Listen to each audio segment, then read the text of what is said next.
It's the brown one, with the smiling cartoon dog on the front of it, sticking his nose and tongue out at you, asking for a pet.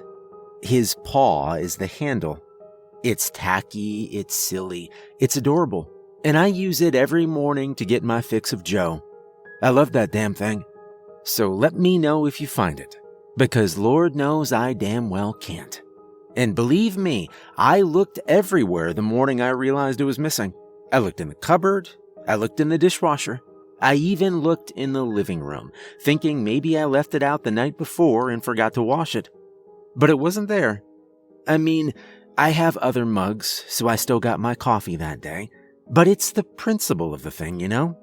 Anyway, that little ordeal, to say nothing of the awful septic burst stench that came out of nowhere and now permeated the entire kitchen, started the day off on a bad note.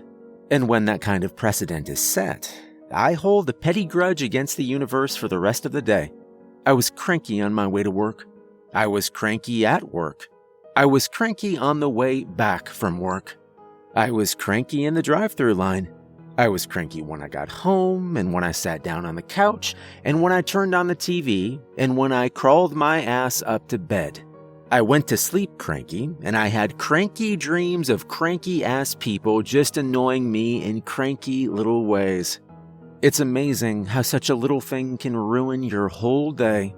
But by the next morning, I'd slept it off. Like with a lot of things you're attached but not addicted to, the realization that my life could proceed as normal without it, say, if I drank my coffee from the old Christmas mug instead of the dog mug, was revelatory.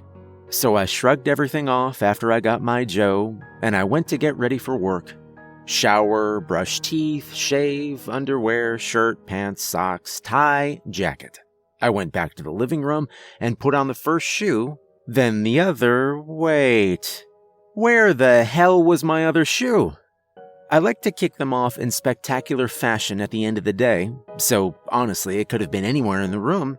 But it wasn't under the couch, it wasn't in the closet, it wasn't under the coffee table either, or between the couch cushions, or on or under the love seat, or anywhere else in the whole damn room.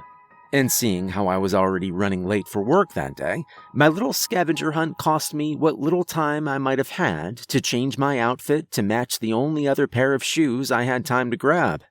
So if the loss of my favorite mug made me cranky for a day, then wearing brown shoes with a black suit, along with having to smell that same revolting mystery stench from the previous day, it made me pissed. And I looked like a damn idiot, so I stayed pissed. I was pissed on the way to work. I was pissed at work. I was pissed on the way back from work and in the drive-thru lane. And when I got back, yeah, you get the idea. And this time I never got unpissed because the strange disappearances didn't stop at the shoe any more than they'd stopped at the mug.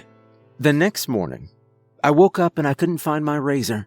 The day after that, it was my favorite tie. On Monday, my toothbrush was missing. On Tuesday, it was all the pens in the holder in the kitchen. On Wednesday, it was the phone charger, son of a bitch, and on Thursday, it was a brand new box of Cheerios that I was really looking forward to. I was losing it. I thought I was going insane at first. Like maybe I had early onset Alzheimer's or dissociative identity disorder, and one of my other personalities was hiding all my shit as a gag. I didn't know. But on Friday night, I absolved myself of any mental responsibility, because that's the first night I actually heard someone, or something, walking around downstairs when I was usually asleep. It was the weekend. I'd just gotten back from the bar, and I wasn't tired enough to go to sleep as soon as I walked in. So at about 2 a.m, I was lying in bed, playing with my phone, when I heard footsteps downstairs, and breathing, and scuffling, and scampering, and the sound of things being moved and fidgeted with. I was scared. But once the memories of my mug and shoe and toothbrush and charger came back, I got angry. So I grabbed my bat and went downstairs, ready to confront the burglar directly. Unfortunately, Whatever it was gone by the time I got in the kitchen. All that was left was the disorder of the room, with cupboards open and dishes out that hadn't been there before, and that damn smell, too. The one that had only just started to go away, but that was now stronger than ever. So I decided to have an alarm system installed that weekend. There was a deal going on, so I got the works. Motion detectors, key fobs, door contacts, an outdoor camera, and 1 or 2 glass break sensors. But the main thing I was looking for was the indoor camera. I had it installed near the front door, so I captured the living room, the stairs, and the kitchen all at once. If something was going on, I should be able to get it on film and figure it out real quick. I slept soundly that night, and the next morning I woke up early, sat up in bed, pulled my laptop over, and opened up the camera website. I hadn't really expected the idea to work, but it did. There was a video on there from 1:46 a.m. I clicked the link. The video was only 30 seconds long, as are all recorded clips stored to the cloud by the app, but it was enough. It was difficult to make out many details in the dim light, but I could clearly see some kind of animalistic figure rummaging around through my kitchen, knocking things over, grabbing food and silverware, and running off back towards my basement. The video ended 3 seconds after it vanished. I sat there for a good few minutes, processing what I'd just seen and all the implications that went along with it. I mean, I'd figure something bizarre was happening, but at no point before watching that video did basement-dwelling creature make it onto the short list of potential culprits. I didn't know what to think. I didn't know what to do. Was that thing in my house this whole time? Since I moved in? Maybe I should go check it out. No, I don't want to wrestle with whatever that was. Hell no. So I mulled it over and decided I needed to call the police. They arrived shortly after 1 p.m. Afternoon, sir. We had a call about some kind of disturbance? Yeah. Thanks for coming. Come on in. I shut the door behind him. So, I guess I'll start at the beginning. I've been having a problem with missing items the past 2 weeks. Batteries, phone chargers, mugs, toothbrushes. It's all there, and then I wake up one day and boom, it's gone. Okay. You think you're being robbed, or? Yeah, but not in like a traditional sense. I pointed to the camera. I got this security system installed yesterday, so I could see what's going on. And last night, it captured something. Here. I showed them the video on my phone.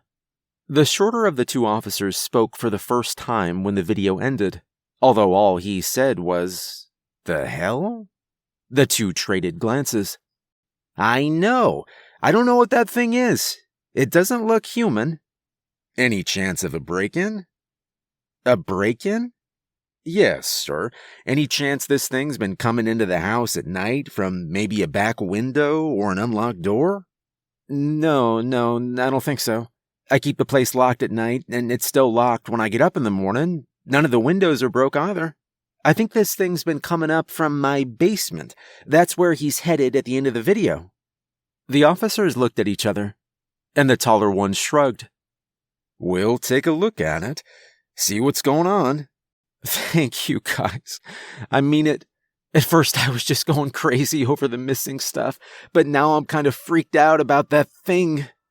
I walked them into the kitchen and showed them the basement door. I'm sorry about the smell in here. I think it's got something to do with that thing in the video. Anyway, you guys want me to come down there with you? Give you the grand tour? No, sir. Just stay up here. We'll take care of things. All right, just let me know. He tipped his hat, and they both descended into the basement. All I could think about while I waited was the thing in the video, and the officers hunting it.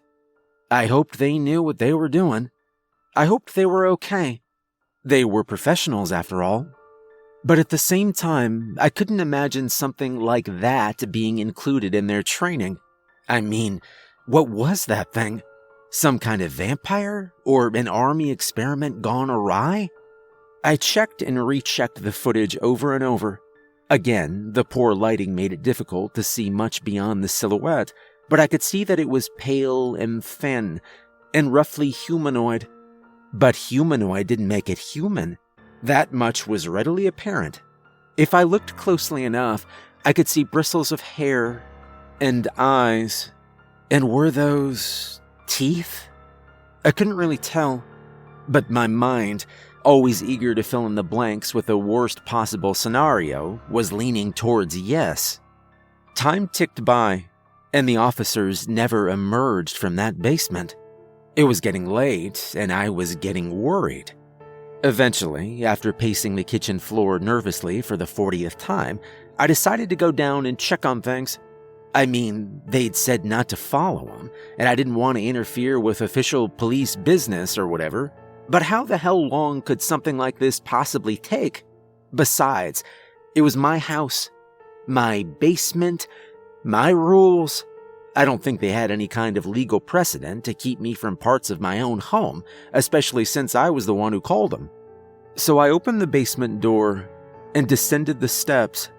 The first thing I noticed was that stench, one that matched the fainter version that lingered upstairs for the past few days, that was now strong enough to identify as some combination of rot and disease and waste and death.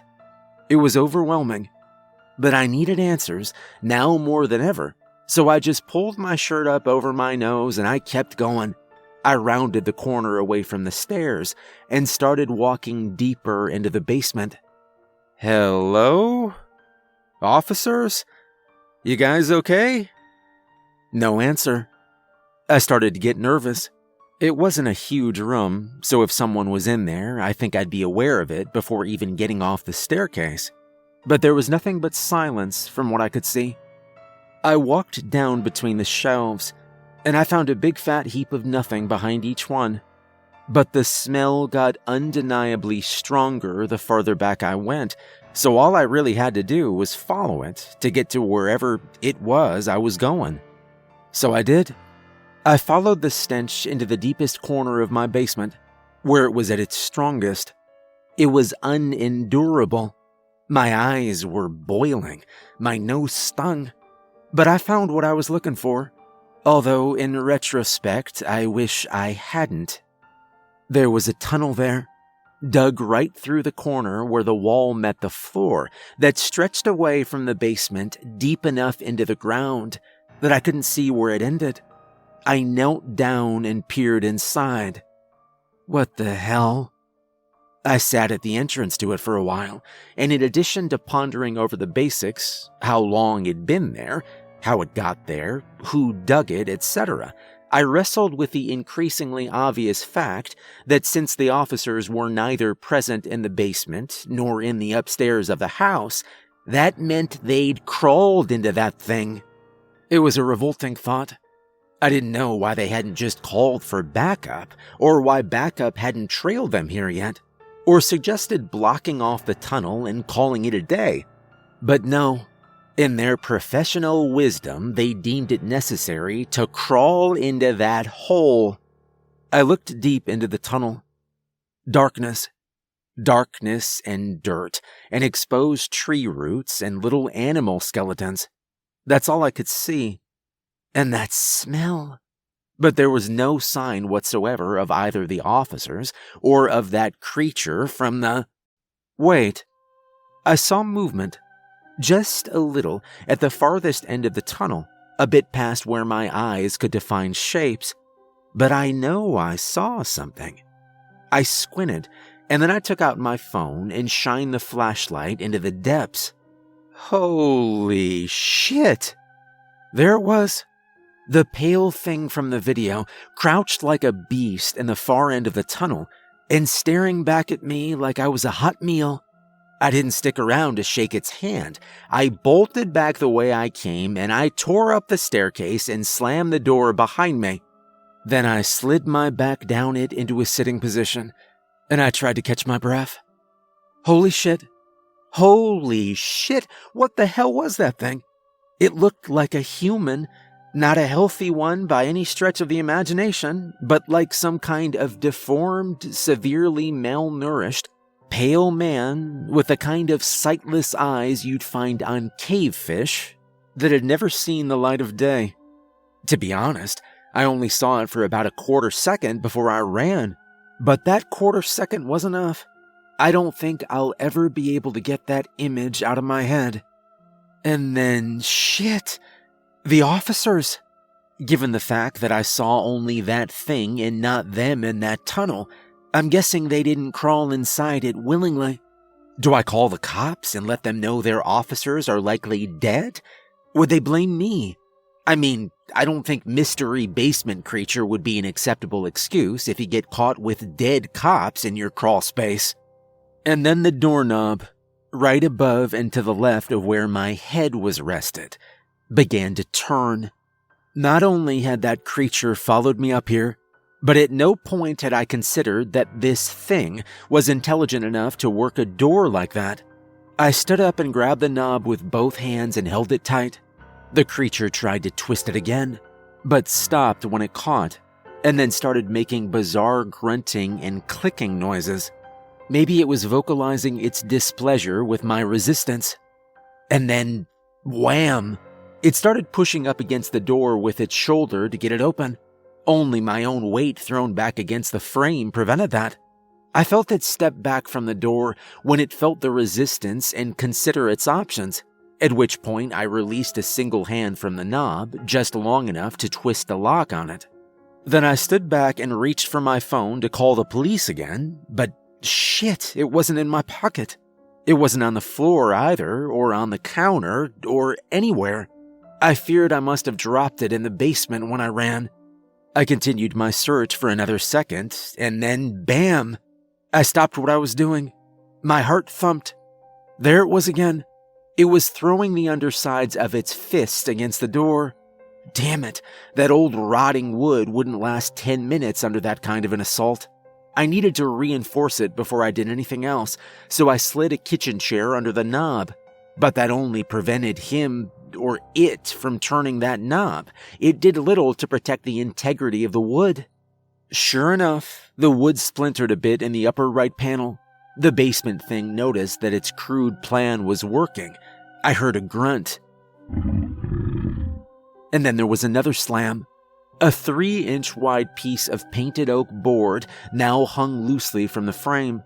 I could see the thing now, and it could see me, through the hole it created. At least I think it could see me, although like I've mentioned, its eyes were glossed over and blackened and atrophied. No matter. It knew I was there, and that's the only thing that counted in that moment. Maybe it could smell me. It slammed against the door again. The hole widened, and the kitchen light glinted off the basement thing's yellowed, dull teeth. It was a grotesque-looking bastard. I thought about fighting it myself, but if it could do this much damage to a wooden door with its bare hands and kill 2 armed police officers and drag their corpses down into the depths of its lair, I was certain it could do at least as much to me. It slammed against the door again. No, I had no choice. The door was on its last legs, and I didn't want to wait until it no longer stood between us. I grabbed a kitchen knife, and I thrust it through the hole in the door, and I felt the blade stick deep in something soft and warm. The basement thing squealed pitifully and staggered back and then tumbled down the stairs. It wasn't dead. I could hear it groaning and writhing as it pulled out the knife and grasped at its bloody wound. But it was hurt, and it was scared of me now. I had some leverage. I watched it take another look at me from the bottom of the stairs and then scamper off back towards that tunnel, and now I felt a surge of confidence and vindication. So I threw the door open and I followed it down there. I chased it through the basement, hoping to capture it before it reached the tunnel. No luck. It grabbed my phone, dove straight in, and scampered down it and didn't look back. Shit. I paced around. I didn't want to leave things like this. Not only did it take my only form of communication, unless I wanted to email for help, but there wasn't as much blood on the ground as its reaction had suggested, which likely meant it was more scared than wounded. And this thing was at least somewhat intelligent too, since it could look at a doorknob and decide to turn it. So now that it knew I was a threat, it might up its game and come grab me in the night after it shook off what had just happened. No, I had to go down there and finish the bastard off. Whatever it took. No man takes my coffee mug and lives. So I grabbed the knife, and I started army crawling down that tunnel.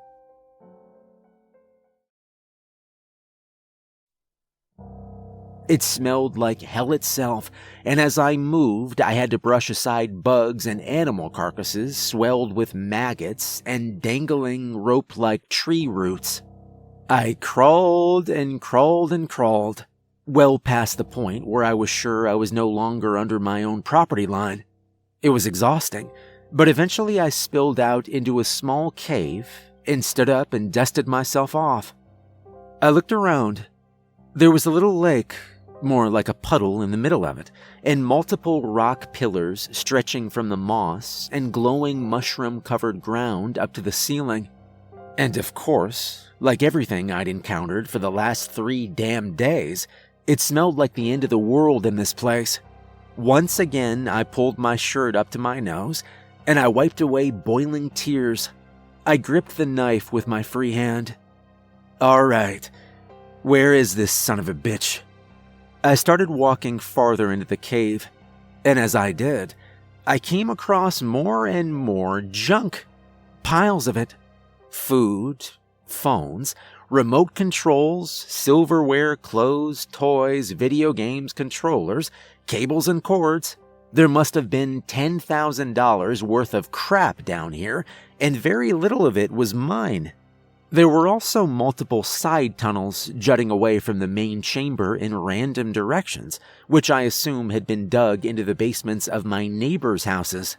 The implication that a bizarre humanoid cave creature was breaking and entering into multiple houses and collecting a museum's worth of garbage was both fascinating and unnerving.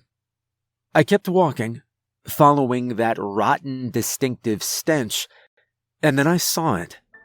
The creature was huddled, trembling in a corner, grasping at its wounded shoulder and rocking back and forth, and clutching to its chest for comfort what looked like a molded stuffed animal in its free hand. I pitied it. It looked terrified and confused. I didn't know what it was, and maybe it didn't either. I mean, there didn't seem to be any purpose or rhyme or reason to its behavior. Maybe it was curious about the surface world and collected little knickknacks here and there to get a taste of a much brighter, more open place that would never accept it. But I also knew it was dangerous. It wasn't tame. It wasn't human. It had no intention of playing nice. I approached cautiously, trying to get the drop on it, and then there was a squeak. I stepped straight onto a dog's chew toy and the noise exploded. The creature whirled around to face me, and it screamed at the top of its lungs. It was a guttural, inhuman noise that would have torn a normal man's vocal cords to pieces. Every last hair on the back of my neck stood on end, and only at that moment, when it was too late to flee, did I see the corpses of the 2 police officers, beaten to death with sheer brute force that were lying at its feet. I didn't have time to prepare myself for a similar fate. It lunged for me, forgetting its own wound, and I staggered back and then turned and ran for my life. But it was hopeless. The thing was easily twice as fast as I was, and it caught me with ease. It smashed into my backside, and to this day I'm not sure if it was a punch or a kick or a full-on body slam, but whatever it was, it knocked the wind straight from my lungs, and I tumbled to the ground and dropped the knife. I tried to stand, but it was on top of me before I could and just tore into me. It hit me and smacked me and threw me around, and it dug its frickin' nails into my skin. I'd been in fights before, but never against someone with such a brutal, animalistic approach to combat. I had no answer. My punches were deflected. My attempts to tackle it were met with kicks to the face that loosened teeth. At one point, I tried to kick it myself, but it grabbed my foot and just started pounding on my shin with the undersides of its fists, all while howling and shrieking with desperate anger. It was like getting attacked by a demon. There was no rhyme or reason or calculation to his technique, just violent aggression. Eventually, the creature grabbed my throat and threw me straight into the corner where I'd caught it originally. And I fell onto my back and spat out a tooth. I felt sick. My head was swimming. I'm sure at least a dozen bones were fractured at this point, and when I rolled over, I saw it was coming my way to finish me off. But I also saw that I was lying right next to the still fresh corpse of one of the police officers. And guess what he still had in his hand? Please be loaded. I grabbed the handgun, and with a shaking, weak, and possibly broken arm, aimed it at the creature and fired once, twice, 3 times. 2 center mass and 1 in the shoulder.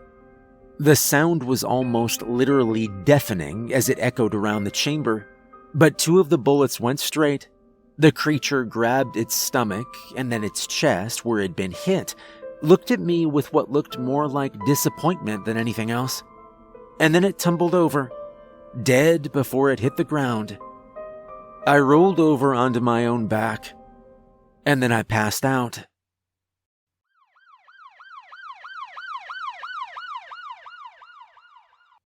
Lights. Red flashing lights. Some blue thrown in. Everything was blurry. Everything hurt. Everything was bandaged, and I was outside, lying on a gurney in a parked ambulance. I groaned. "Hey, he's awake," someone said. I groaned again. "Hey, sir, you okay?" A police officer was now standing over me, annoyingly close. He looked concerned, as did the other officers and the paramedics who were there. What happened?" "Yeah, you tell me. We just found you down at the bottom of that cave." He pointed off to a small opening in the ground and a copse of trees between my house and my neighbors that I'd somehow never seen before. Well, that explains a lot. I saw 2 other gurneys being wheeled out, and members of the press snapping photos, and several officers trying to get them to keep their distance. I couldn't help but feel somewhat responsible for their deaths. "This your phone?" "Huh? This yours?" He held up a plastic evidence bag with my phone in it. Screen cracked. Wonderful. "Yeah, why?" "Well, looks like either you or that creature redialed 911. I guess by accident. That's how we found you." "Okay. Did you get dragged down there with Peyton and McDonald?" "Who?" "Peyton and McDonald. The 2 officers who died tonight. You get dragged down there with them?" I didn't do anything. I didn't kill those. No. We know you didn't. We found that thing down there. I just asked if you'd gotten dragged down there with the officers." No, I went in there myself. I used one of their guns to kill it after it beat the shit out of me. And then I woke up here." He smiled a bit and patted me on the shoulder. "Well, you did good, and you'll get this back shortly. We also found a lot of stuff down there that might have been yours. Razor, toothbrush, a shoe, box of Cheerios. Feel free to sift through the pile when you're up to it." He started to walk away, but before he got far, I called out, "You guys didn't happen to find a mug in that pile, Did you?